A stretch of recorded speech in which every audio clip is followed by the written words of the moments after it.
Hello friends, जय जगन्नाथ। आज प्रथम प्रश्न रही केउं डाली खाइले किडनी रे थिबा पत्थर दूर होइथाए।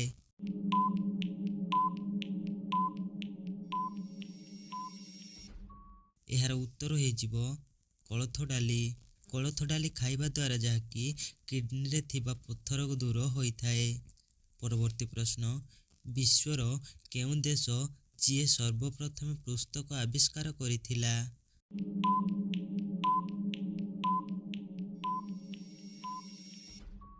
उत्तर जर्मानी। जर्मानी जहाँकि विश्वर प्रथम देश जी सर्वप्रथम पुस्तकर आविष्कार करिथिला। परवर्ती प्रश्न, प्रतिदिन राति रे उषुम पानी पीले केउं रोग ठीक होइथाए।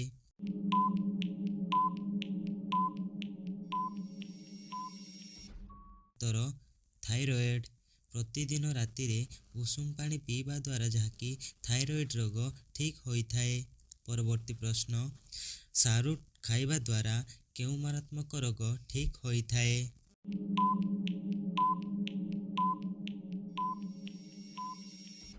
उत्तर रक्तहीनता।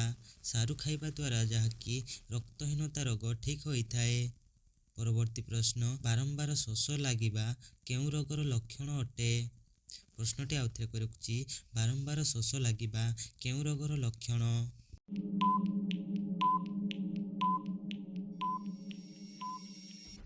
उत्तर डायबिटीज।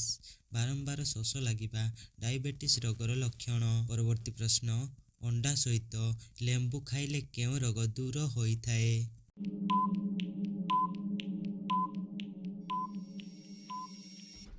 उत्तर एसिडिटी। अंडा सहित लेंबू खाइबा द्वारा जहाँकि एसिडिटी रोग दूर होइथाए। परवर्ती प्रश्न, प्रतिदिन मेथी शाग खाइबा द्वारा केउं रोग ठीक होइथाए।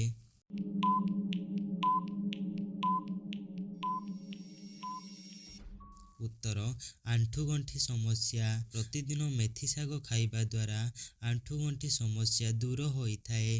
प्रतिदिन डाळिंब खाइबा द्वारा केउं रोग ठीक होइथाए।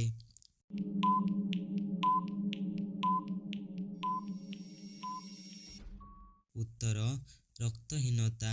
प्रतिदिन डाळिंब खाइबा द्वारा रक्तहीनता रोग ठीक होइथाए। परवर्ती प्रश्न, कौन खाइले बाल झड़िबा समस्या दूर होइथाए।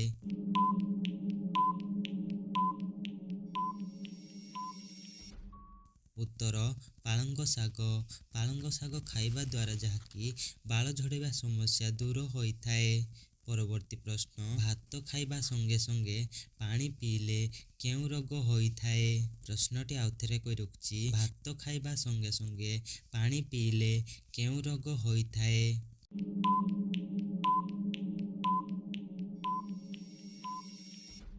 उत्तर गैस समस्या।